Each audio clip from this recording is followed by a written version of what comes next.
Nora Speaks is a weekly podcast that tugs at the soul and consciousness of the Black community.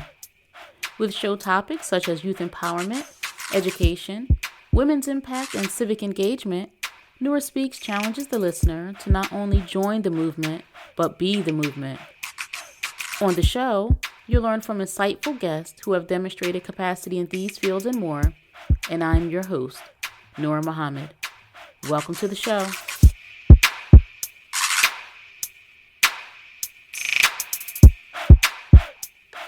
Welcome to episode 180 of the Nora Speaks podcast, and I am your host and your sister, Nora Muhammad.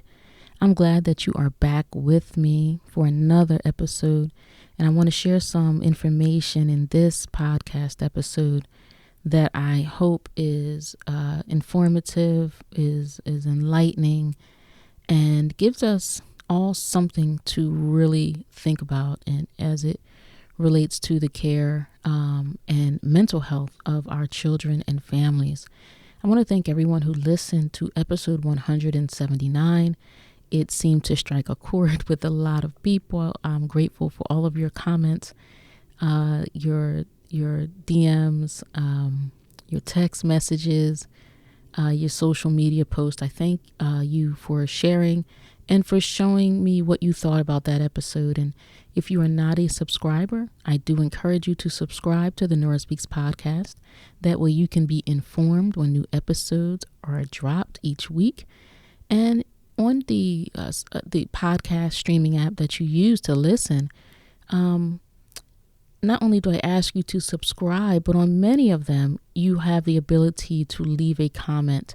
Obviously, on Apple Podcast, you can do that. You can do that as well on Castbox and, a few others. So if you are able on the app that you use to stream the Nora Speaks podcast, I do encourage you to drop a comment. I'm always curious about what new listeners think. And if this show has value, please share it with those who you value. Now, let's get into episode 180. I will begin by informing you that I will be talking about suicide, specifically suicide among our young people, and some mental health challenges. And so I want you to know that up front, as this can or may be triggering for some. If you're listening to this in the car and your children are there, I don't use harsh language or anything like that, but this is certainly a sensitive topic, and I want you to know that listening and going in ahead of just getting into the episode. And I want to share with you that there are resources for those who are struggling with mental health. There are resources that you can access, and I do want to share the suicide prevention hotline number, and I will do that. And I'll also make sure that I include that in the show notes so that you can have that available to you and to your family. I don't want to talk about a difficult topic and kind of leave you without a direction to go in. If you or someone that you care about, someone that you love, or even yourself need help. So let's get into episode 180. And I'm still talking about, like I did last week, talking about the pandemic, the messaging around the pandemic and how that has impacted us. And when all of this started back in March 2020, I was like many, I was sidelined. I couldn't go to the office and work from the office. I had to work from home.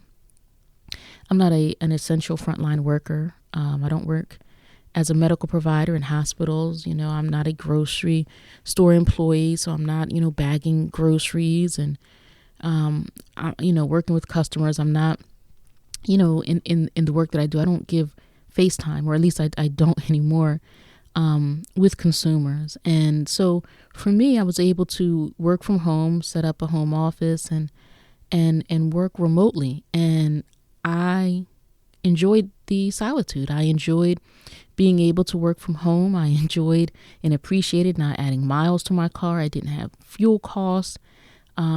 All that was really required of me is to be responsive to my 9 to 5. And, some of the challenges that the pandemic imposed on my clients that I could manage in a remote fashion. Let's see, I got an Instacart membership, so I didn't have to go into the grocery stores. I had books to read. I had streaming content to enjoy. And because my life is generally really busy, I have at least one meeting weekly, sometimes 2. I practice my religion. So, I worship at the temple multiple days per week. I have volunteer activities. I have political activities.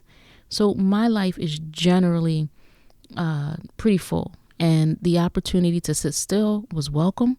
I enjoyed the time out, the solitude.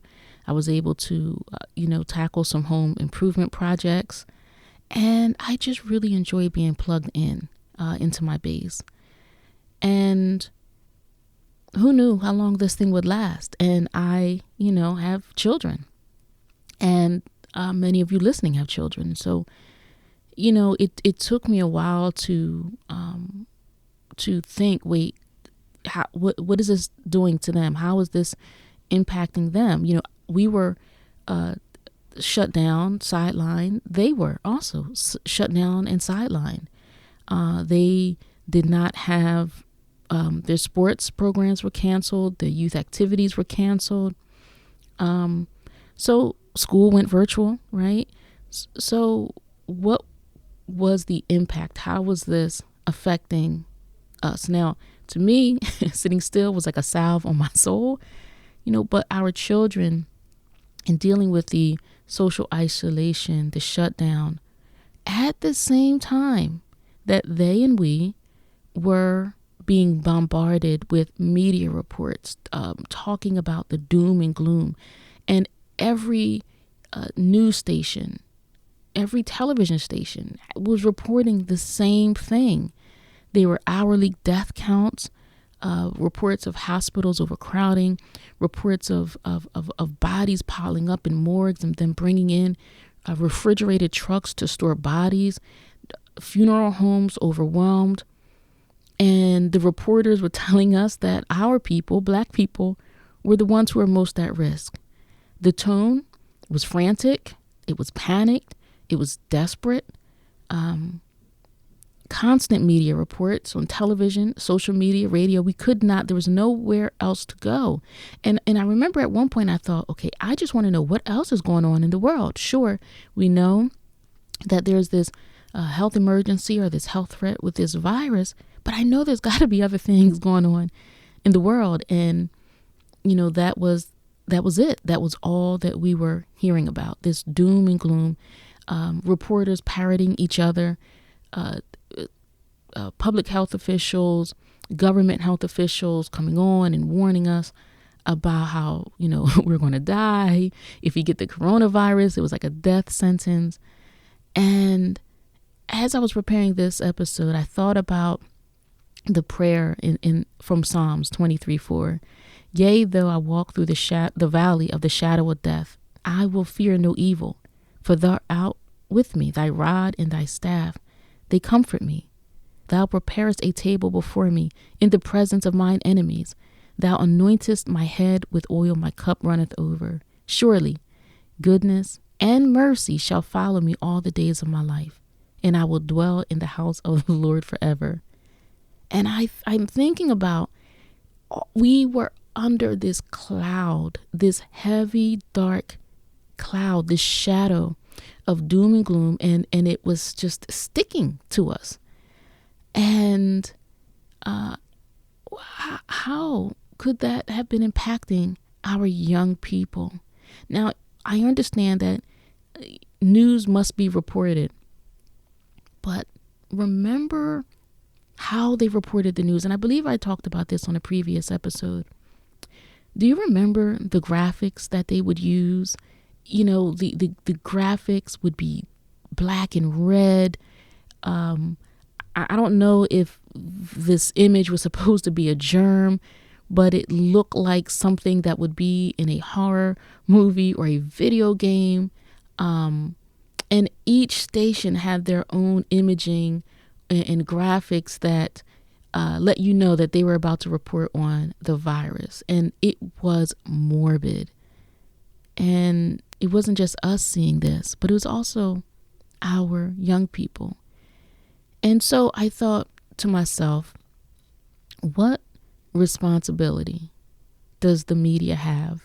What responsibility does the government have to society's mental health when we're confronted with a public health challenge? What responsibility do they have in their reporting?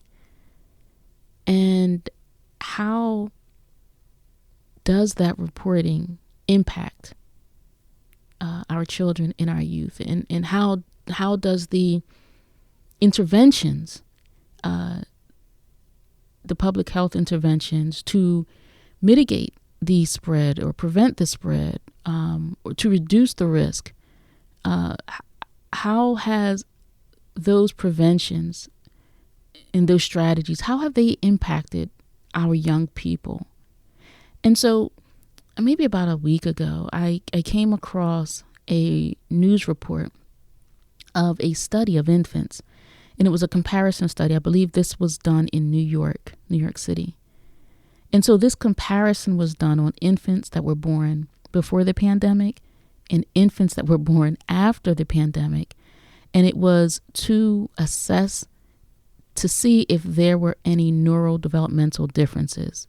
And this is what they learned, that the infants that were born during the pandemic scored lower on average on tests of gross motor, right? That's like moving a leg and moving an arm.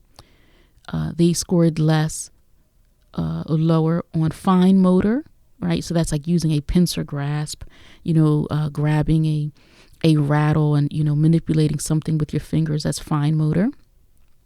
The infants that were born during the pandemic scored lower on communication skills. All of this than the infants that were born before the pandemic. And this wasn't a result of the mother having become infected with the virus. This was related to the pandemic itself. So our infants, the infants that were born, had a lower score in their neurodevelopmental development.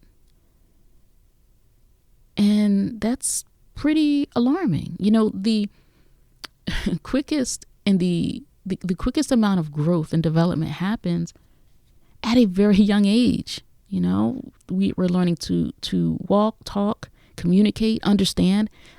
Infants are taking in a lot of input, and they're learning based on what's happening around them. And so during the time of the pandemic, our infants were significantly affected. And I'm sure that this study will continue and other studies will come behind it, especially longer term studies to follow those infants into their childhood, into their adolescence. And hopefully, we'll have an idea of how the pandemic and the public health strategies impacted the population. I like to see a long-term study, but we need quite a bit more time for that. And so I thought, well, how has the pandemic, the strategies, the media reports, the government reports, how has that impacted our children and our adolescents? And what I've learned is that, and this is probably just stating the obvious, that there has been an increase in anxiety and an increase in suicides in children 12 to 17 over the past 2 years. And while our girls who attempt suicide, they have more attempts. However, boys are more successful in their suicide attempts. And I'm going to share some figures with you. I don't want to drown you in figures, but I think it's important to share that 13.8% of youth ages 12 to 17, 13 13.84% reported, this is the young people who are reporting this, they've reported suffering from at least one major depressive episode in the past year. That is up by 206,000 from the previous year. That was in 2021. 13.84 in 2021. 13.84% of youth ages 12 to 17 reported suffering from at least one major depressive episode. It was 13% in 2020. And that figure was up 99,000 reports from the previous year. That's a lot. That's a lot. It's a lot. Now,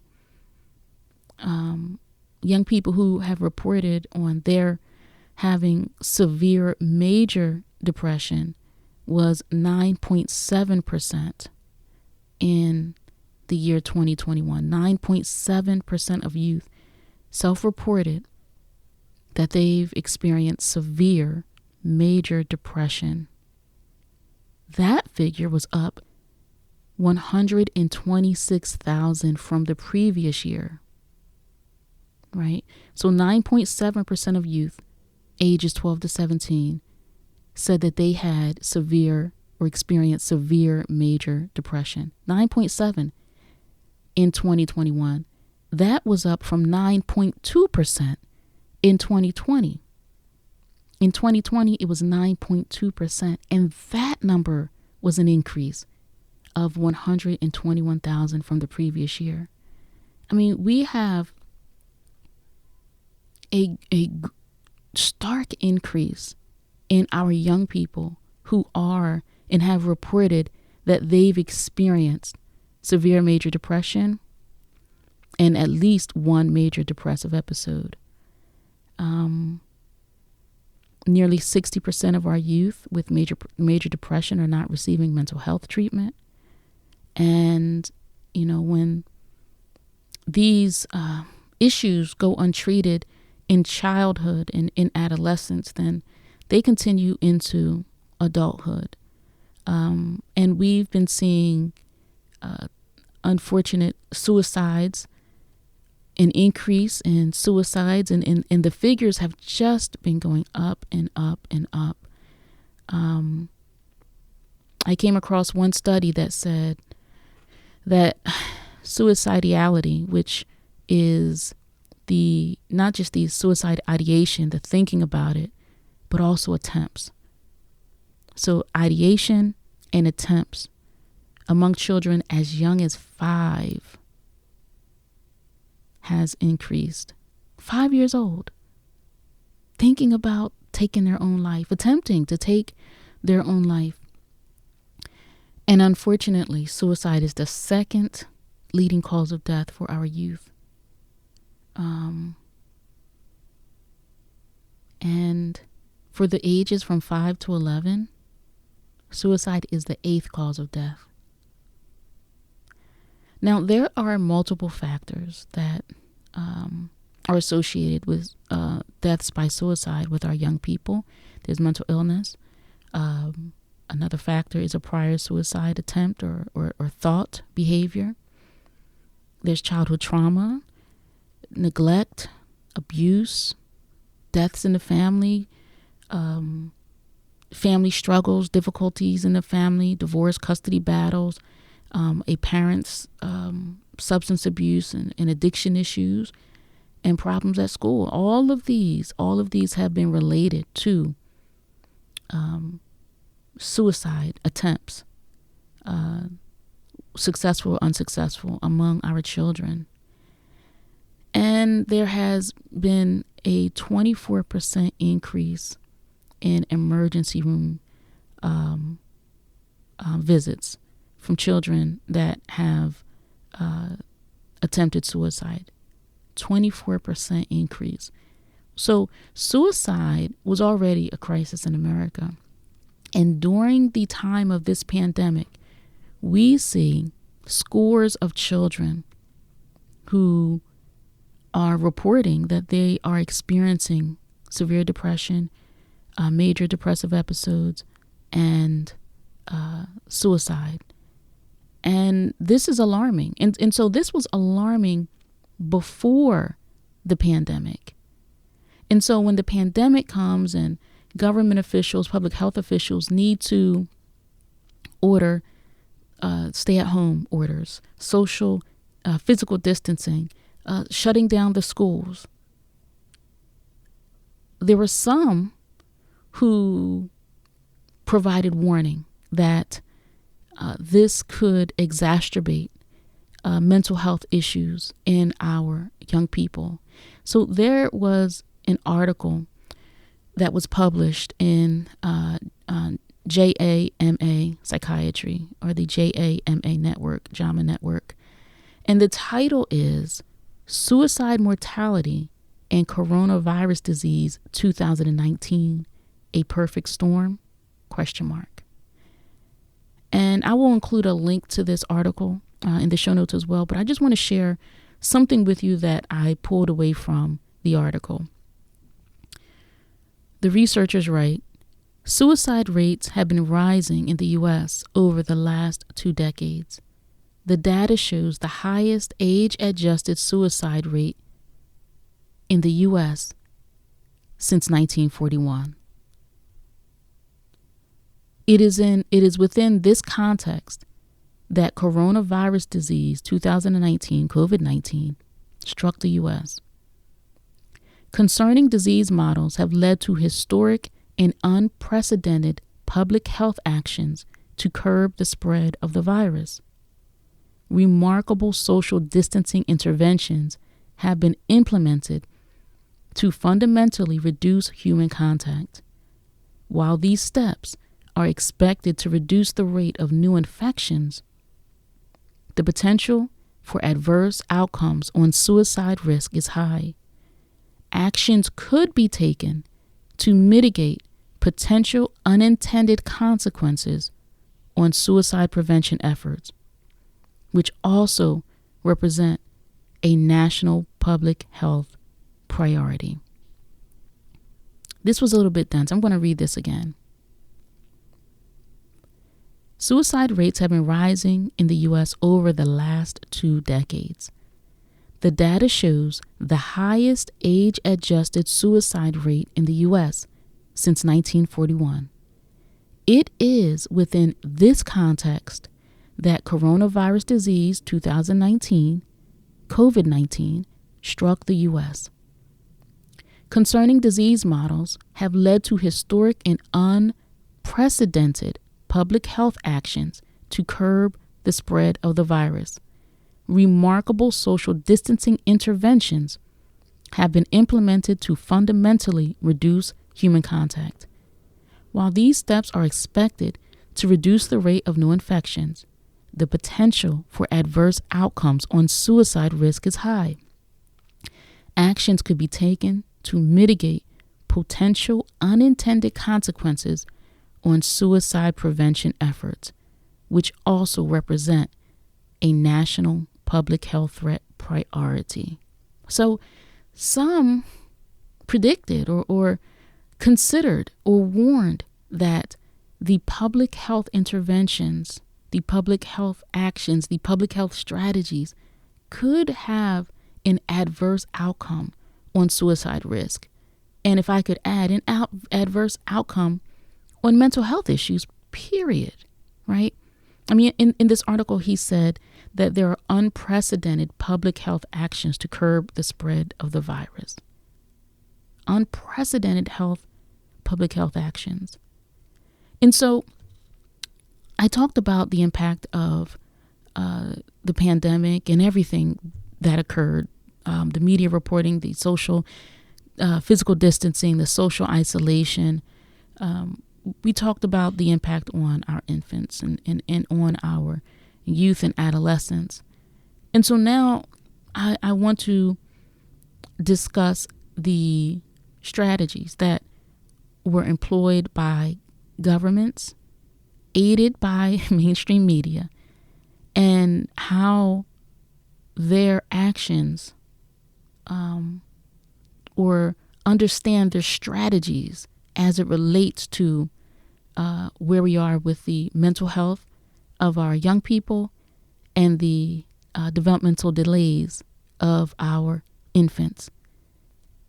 Did you know that the United States government has a social and behavioral sciences team, and their mission, their goal, their objective is to use behavioral science to increase or decrease behaviors in the population? At the start of the pandemic, there was a presentation by an associate professor of psychology and neuroscience. His name is Jay Van Bevel. And he presented a report that encourages officials, government officials,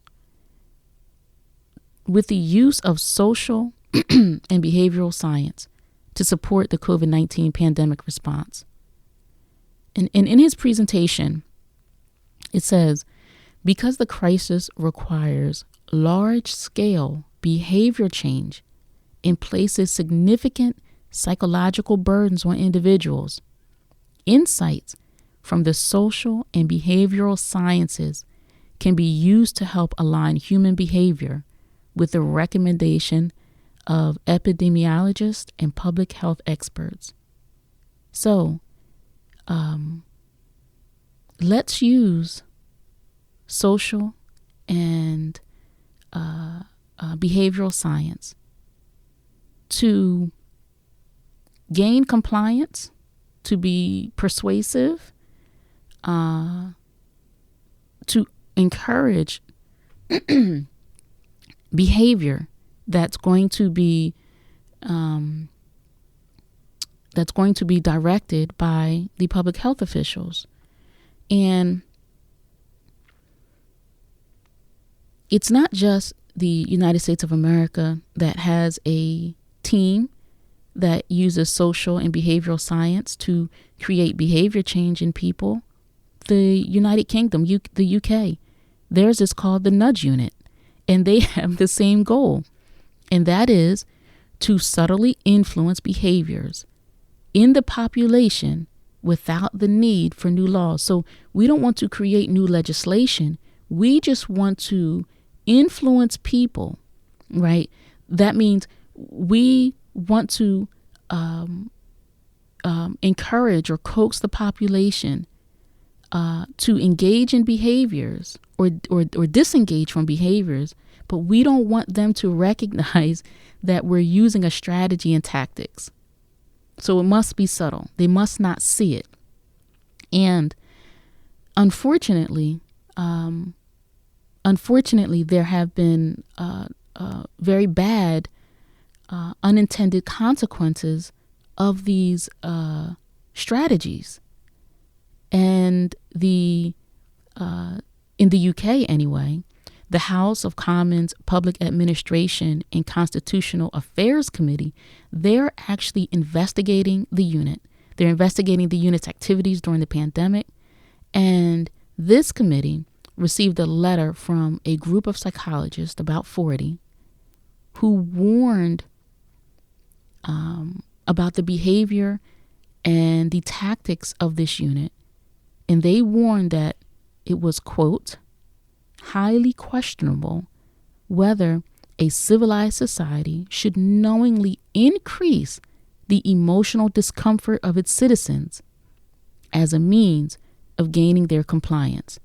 So basically, this unit is being accused of using fear and shame to influence the public. I don't know that there's any agency within the United States that is conducting a similar investigation. But earlier I did talk about the tone, the tenor, the graphics used in the reporting. I mean, you can go to maybe your state's website and go to the COVID-19 page, and you might see some graphics on that page that are scary looking, and I hate to sound so cartoonish about it. But if you look at the graphics, you look at the imagery, you look at the design, and it's clearly to represent danger, right? A stop sign is red. A do not enter sign, it has red on it, right? So social scientists understand the use of color. They understand the use of sound to create a response and a reaction from people. And I was very concerned about that because it just seemed so gloomy. It seemed all doom. Now we know that COVID-19, the coronavirus, 2019, was and is a very dangerous virus. People are getting very, very ill. Their lives are being changed catastrophically. Folks are losing their lives. And a lot of folks are recovering. A lot of people have had the virus and are back to normal. A lot of people have had the virus twice and are back to normal, vaccinated and unvaccinated. But for us to be inundated with the horror stories, right? The reporter standing outside this hospital that has patients waiting outside, or the reporter going through the hospital and you seeing patients in the hallways, or the reports about this celebrity or that celebrity who died of coronavirus. Well, can we get reports on those who have survived? Can we get reports on positive stories? I mean, sure, we need to know what's going on, even if what's going on is negative, but we do not have to have such a heavy-handed, one-sided, lopsided approach, right? We can talk about the hundreds of thousands or the millions who have died, but can we also talk about the hundreds of thousands and the millions who have recovered? That this disease, this virus doesn't have to be a death sentence. And so not only was social distancing, physical distancing, social isolation, closing the schools, shut down sports, shut down parks. Not only were these environmental changes made in the American population, but also the media shifted and became very doom and gloom. And so what impact did we think that could have on our young people? Now, sure, the government wants to persuade the population using social and behavioral science to be compliant with their recommendations of masking and distancing and vaccinating. Sure, they want to gain compliance, but the methods that they use, were they fair? Could they have been done differently? And who's responsible for these unintended consequences of the hardship that our children are facing because of it? So recently, Cardi B sued a woman named Tasha K. She sued her because Cardi B said that this woman slandered her in the public, and she did it multiple times, allegedly knowing that what she was saying was false. And so Cardi B was suing for the words that were said about her. And Cardi B won the court case.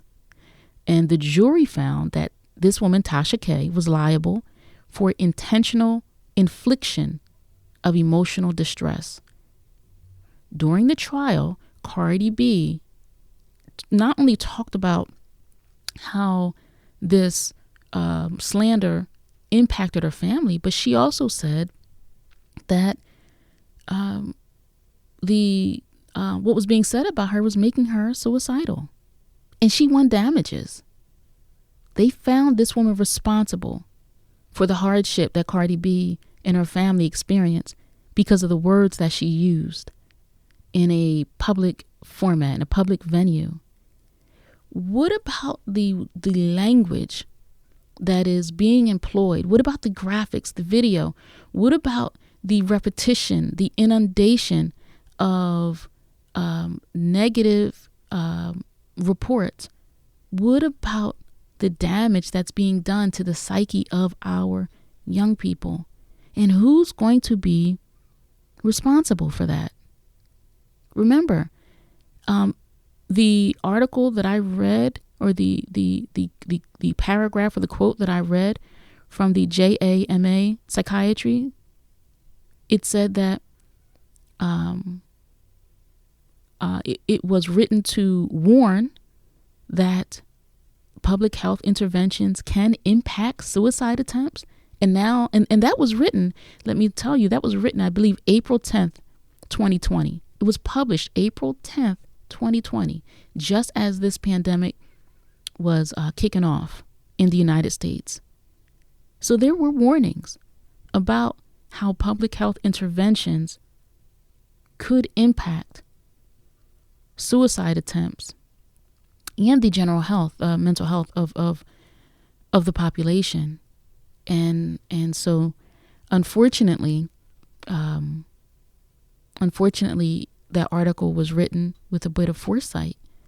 And so our young people have been really hit hard during this. And so this is just a warning or just some food for thought, rather. We have to be considerate about I get that people want to convince others to do what they think is best to mitigate the spread of this virus and to keep themselves safe and keep others safe. But the intensity, whatever your thoughts are on vaccines and masking, the intensity that the media, the government officials press this, the extremes that they took, closing parks and playgrounds, that was all very, very extreme. Very extreme. And, we've got quite a bit of work to do to help in the healing of our young people, all of our young people. And so I think that we have to be much more considerate, and we have to be much more moderate in our language, because obviously not only are our children exposed to the television and media, but then they also hear from us, right? So if we're anxious about the virus, if we're anxious about income impacts of the virus or income impacts of the pandemic, if we're anxious about health impacts of the pandemic or virus or anything else that's happening, we have to moderate what we say in front of our children and moderate what they see. We have to protect them. Now, this does not mean to let them live in a false reality, but they don't have to share all of our burdens, right? We have to consider the well-being of our children, and certainly the well-being of our children, of the children in the United States have really been impacted. And we're seeing an increase in suicides, amongst Black boys.